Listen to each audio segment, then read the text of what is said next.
Joining us once again is Ross Feingold.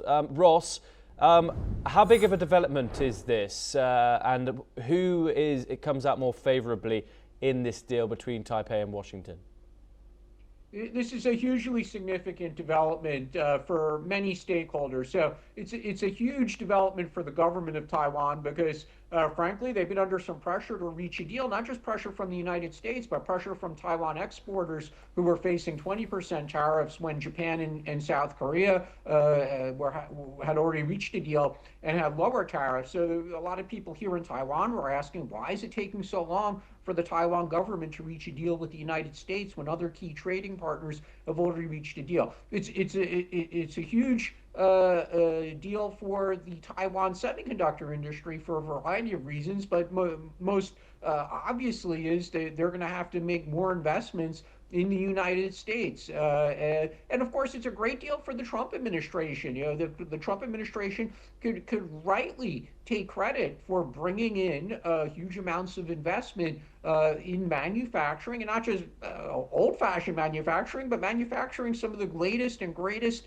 semiconductor chips. And that's going to expand significantly if the money does come in. And I think it's fair to say that a lot of this money will actually come in, and there will be significant investment by the Taiwan tech manufacturing supply chain in the United States. Those are real factories, real jobs for Americans. And from a security perspective, of course, given the threat of a Chinese invasion of Taiwan, there's also national security and supply chain resilience implications for the United States as well.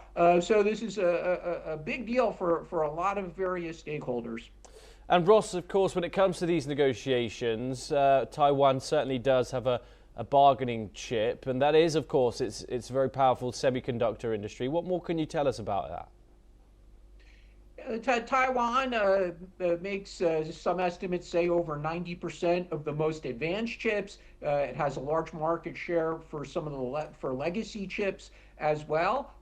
It has some of the best researchers, which allows it to manufacture the latest chips. So it is the manufacturing partner of choice for semiconductors, and specifically for the chips that are in high demand for AI. But countries have recognized the risk of war with China. You know, we can't avoid talking about that. So Japan has put up subsidies for TSMC to build fabs in Japan. Germany has done so for TSMC to build in Germany. And first the Biden administration and now the Trump administration also offered incentives or pressure for TSMC to expand its manufacturing presence in the United States. And again, now we're going to see a significantly larger amount of the Taiwan tech manufacturing chain moving to the United States. There will still be manufacturing here in Taiwan, of course, but there will be a lot more manufacturing in the United States. And that will create a political argument here in Taiwan,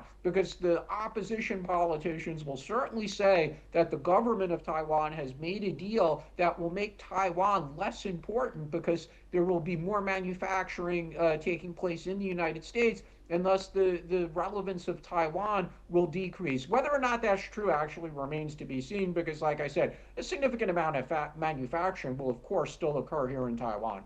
Ross Feingold, thank you very much for joining us. It's always a pleasure to talk to you. Thank you very much for taking the time. Well, that's all that we have time for this hour. Keep watching NewsX World for more international news updates.